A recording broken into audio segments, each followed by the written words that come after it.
So an art gallery in Margate has faced controversy after the way some of its paintings depict IDF soldiers. Writer Zoe Strimple put in a complaint to the police after visiting the exhibition, calling it anti-Semitic. She took to Twitter and wrote a very long post on her experience. In Margate, my cheeks are red. I am shaking. I popped into an exhibition that turned out to be the insane fever dream of an artist called Matthew Collins. Drawings Against Genocide. The exhibition is described as drawings raising consciousness about hell. Israel is the pure encapsulation of it. Zionism is this terror state's ruling ideology. Shocked by the use of Nazi imagery, the room is full of the Star of David pasted around figures meant to be Israelis and the Jewish lobby spewing blood. To say nothing of blonde yummy mummies wearing Globalize the Intifada shirts, I spoke to the artist to share my reaction as a Jewish person. He was instantly aggressive as soon as I started to say I was shocked and threatened by what I was seeing because it was Nazi imagery. The artist started yelling at me that I didn't mean anything I was saying.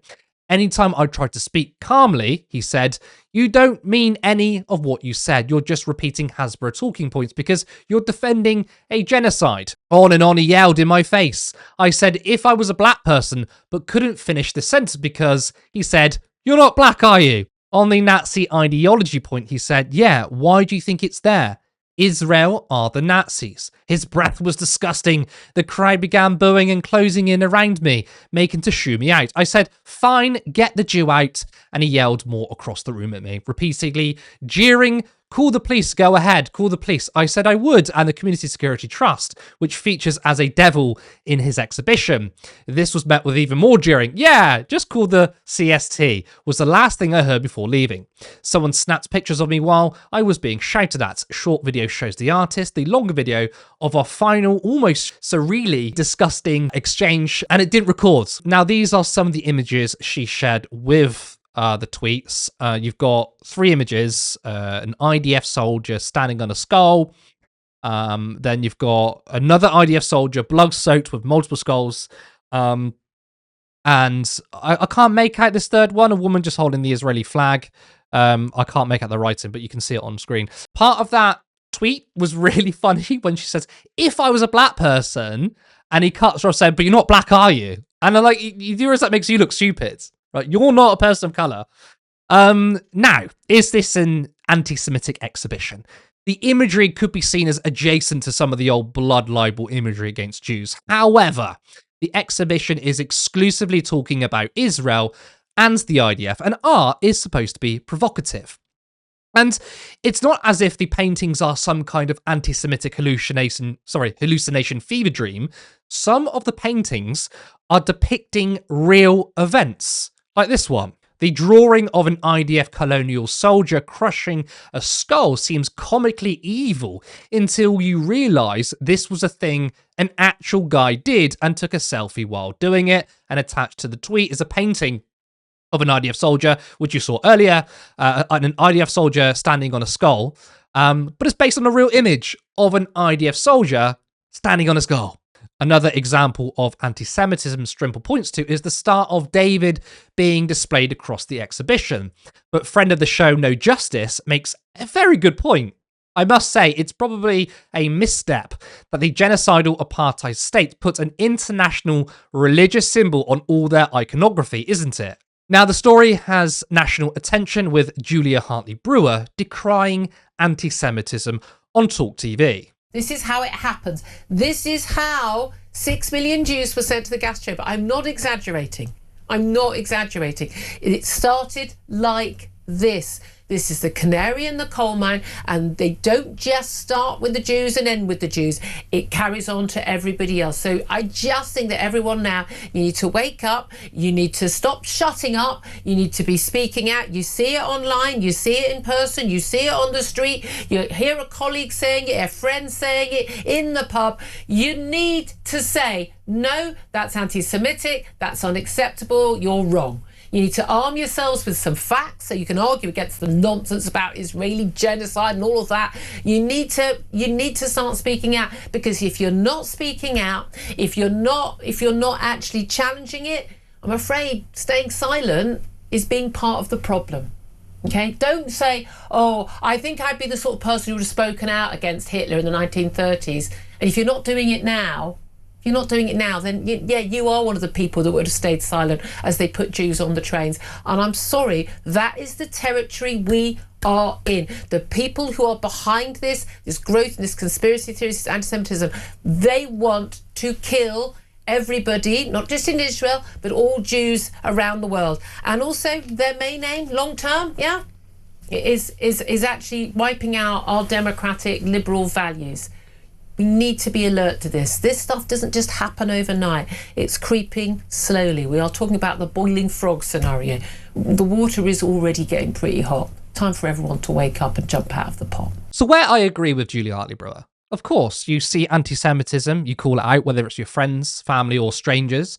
You call it out online because anti-Semitism is something that is still prevalent in society. So that's where I agree. But why she's so dishonest is because she's saying this particular art gallery, which is depicting Israel, right, not Jewish people, Israel and IDF soldiers as Nazis, as monsters, and that, in Julia Hartley-Brewer's mind, is somehow the recipe to kill 6 million Jews. Now, once again, she's absolutely right. It doesn't take, you don't have millions of people dead overnight. It takes time. You have to persuade the people to support your regime. It starts with attacks, vandalism, pogroms, and then it goes on to the bigger, genocide, goes into the Holocaust, right? But she's there saying, this genocide happens against Jewish people because of this particular art gallery. In the same breath, she then says that Israel's genocide is a load of nonsense.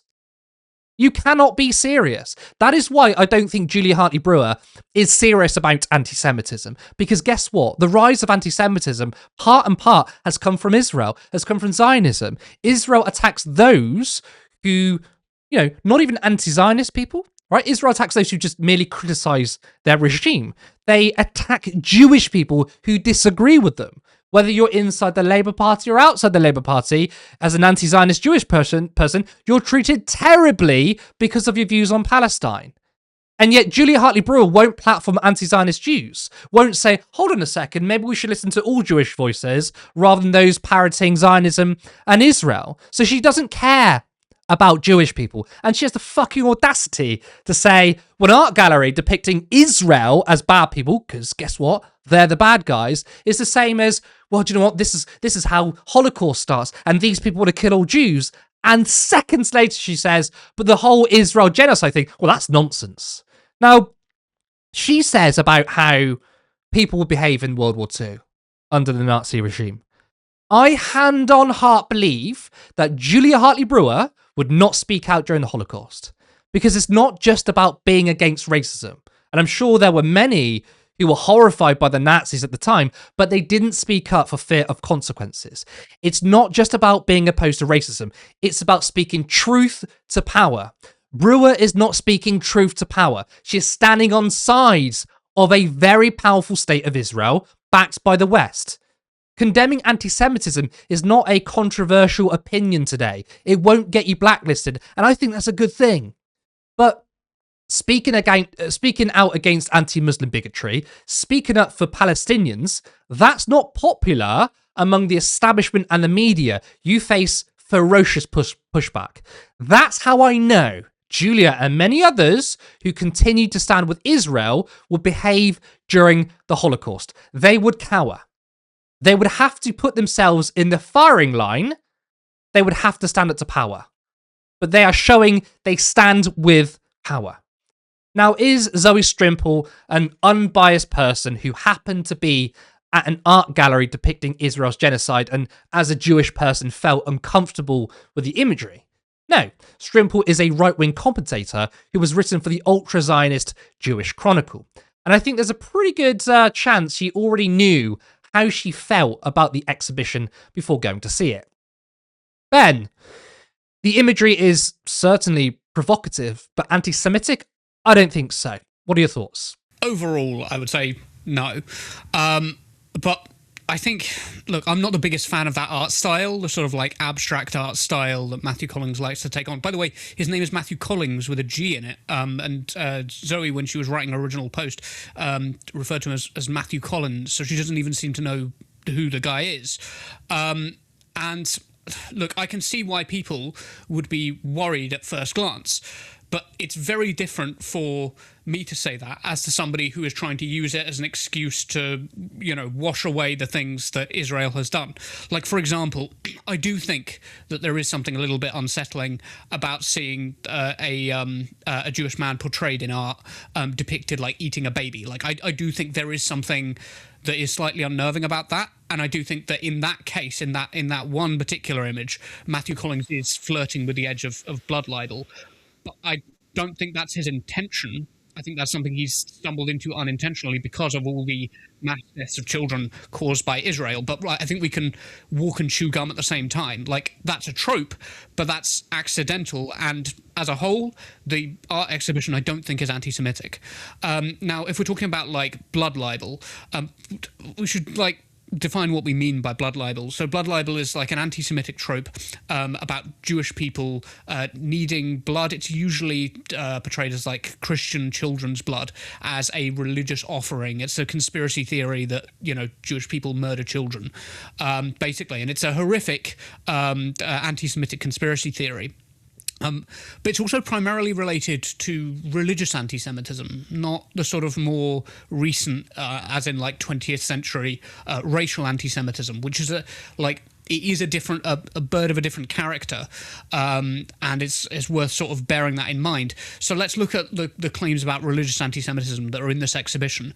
Okay, we've got devils in there that can be kind of considered a religious symbol, and you've got the Star of David, I think, as a religious symbol.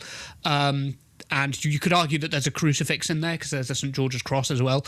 But like, devils and demons, for example, are a common like representation of evil, and particularly those who murder children. Now, the Campaign Against Anti-Semitism was trying to claim that this was like portraying Jews as demons, which is just nonsense. Like the image itself is labelled. If you look at the image of the demon, it's actually labelled "Stop the Apartheid Demon" or something along those lines. It really is nothing to do with someone being Jewish. And the Star of David being on there. It's actually the Israeli flag, like every single time. It's always a blue star on a white background. And if you look across the artworks, there's consistently like national flags appearing, with the exception of the Nazi flag. I think that's the only one that's not like a current national flag. You see the St. George flag in there, the USA flag, the Union Jack, and the Nazi flag and the Israeli flag are all in there. Now, Nazi cartoons, of course, invariably made a lot of references to the Star of David, but they're also pretty explicit. The word Jew is like, or Judah is plastered across almost every single piece of Nazi propaganda. Like, they weren't shy about telling you who they were talking about. And along with also anti-communist symbolism. Now, anti-communist cartoons might unnerve you for the exact same reason, but that doesn't justify calling them anti-Semitic on those grounds. I think there's a sort of nuance here which I feel like has been missing from the conversation. And one of the things to understand, I think, is that Nazi cartoons weren't bad because the art style unnerved you, right? It's the ideology behind it is what matters, and that ideology is essentialist. If you think about like Nazi propaganda, like the Eternal Jew, the 1940 propaganda film, disgusting anti-Semitic film, and portrayed Jews as in by nature, as being evil and all of this. And there's even a scene, I think, in The Eternal Jew of like some Eastern European Jews being shaved to make them look Western, and the point of that is supposed to be in the Nazi mind is supposed to be that they're all the same by nature. It's something intrinsic to Jewish people. It's a racial anti-Semitism, in other words. Now, are Matthew Collings' drawings making that same essentialist claim, saying Jewish people or Israelis are acting this way because it's in their nature?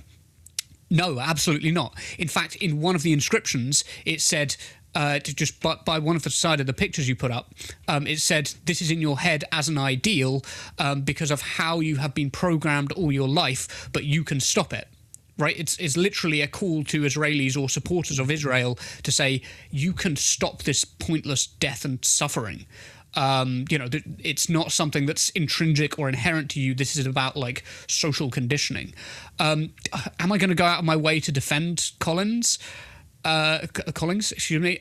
Now, I think if you want to create this kind of art, you can do that. And you can put these sorts of images up. You can have this sort of quite abstract style. You can bring up all this imagery of like devils and blood and all of this stuff. But I do think that you have a duty, before you start doing any of that, to put out a statement condemning like anti-Semitism, and to make it absolutely clear to everybody which side of that conversation you fall on. But I don't have to defend everyone who's pro-Palestine, and I hope people don't feel that they have to defend everybody who's pro-Palestine either. I'm not saying I'm not defending him. I'm saying there's nuance here.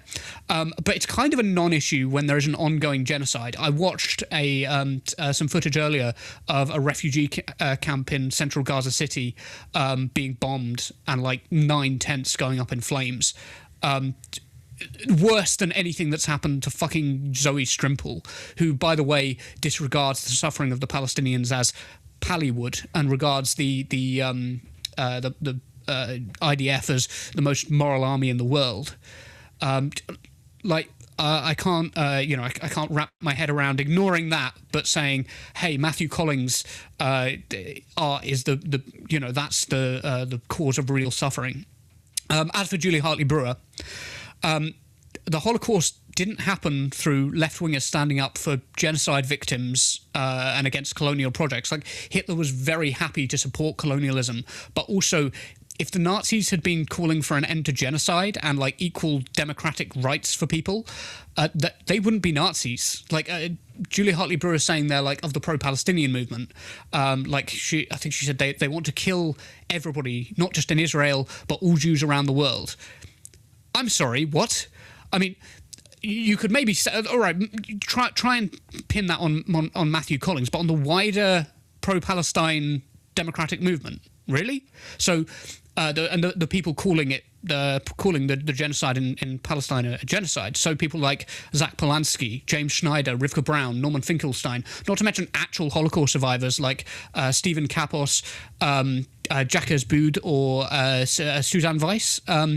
And what about like the UN, Amnesty International, Human Rights Watch, B'Tselem, Médecins Sans Frontières, Euromed Human Rights Monitor? Are we supposed to believe that these people all secretly want a worldwide genocide against Jewish people? Holocaust survivors want a worldwide genocide against Jewish people, rather than the far simpler explanation that Israel is committing a genocide and Julie Hartley Brewer is a dolt who doesn't know what she's talking about. I thought it was quite interesting what she said at the end when she said that. No, I am here and we are here to defend our liberal democratic institutions. And this got me thinking about what, because I tweeted it yesterday, what Michael Walker said on Wednesday. Sorry, it's Wednesday today, on Tuesday. And he said that liberals, if they were to actually be consistent with their own idea of liberalism, would be against Israel, right? Israel doesn't hold basic liberal ideals. It's an apartheid state, not a democratic state that cares about individual rights. And then he says, but so many liberals don't support that. And that kind of, I think this sort of comes together in a way in which Julia Hartley Brewer is saying, oh no, like, because a lot of people say Israel is about the liberal values. And it's not about liberal values, but so many people who call themselves liberal are attaching themselves to something that is very, very not liberal. And I do wonder if, I might be reading into this too much or not, but a lot of these people, when they say Israel is this sort of liberal democratic bastion, it's embedded in racism because, well, really, it's a Christian Judeo project. It's kind of white adjacent. So these people are enlightened. They can live in a liberal democracy. But all these brown folk in the Middle East, they don't understand democracy. They're all animals. That's kind of the thing I get when they say Israel is this bastion of liberal democracy, when it quite clearly isn't. I feel like that's another racial element to it. I don't know if you agree with that or not. I really do think that there's like this this sort of like element of they're the white people in the region, right? And that makes them like superior in some way, when actually a lot of their culture is very regressive. They reject a lot of liberal values. I completely agree. I just at the end of the day, I think that like we're focusing on this as an art exhibition, and I can't stop thinking about those like people, probably kids, statistically, who I watched getting blown up in a tent earlier today. I can't bring myself to sort of focus down on Matthew Collings. I've made clear that I'm not like a fan of that art style, and I do think there are potentially like anti-Semitic like things that are like could be interpreted from that, and that are sort of like a wider societal problem, rather than something that needs to be like expanded as a wider societal awareness. But I can have that conversation and also say, hey, what he's talking about, what he's trying to portray here, is actually far more important, like way more important. Also, on Zoe Strimple, what was that comment about like blonde yummy mummies that she put in there? That was really weird. I don't know. So strange. I think she was attempting to be a bit witty in her little deranged rant. And the thing is that we can come on here and we can have nuanced conversations. Like because I agree with you. I'm not a fan of that art style. I do think it's a bit grotesque. Just like in any sort of edition of it, shall you say? I just don't like that art, right? And I'm more likely to listen to someone who can say, maybe they're unintentional sort of imagery that looks a bit blood libel-y, but I'm still going to call out the genocide. I'm going to listen to that person, but I'm not going to listen to Zoe. And many people aren't going to listen to Zoe Strimple, who is saying that the entire thing was a anti-Semitic fever dream, whilst at the same time has not called out the genocide. Of course, I did see that story of the tents being blown up. On Monday, and again, I can't get over the story, a baby was tortured by the IDF. And if you're angry at an art exhibition while that is going on, you're not a good person. You're not someone who's particularly caring about human rights.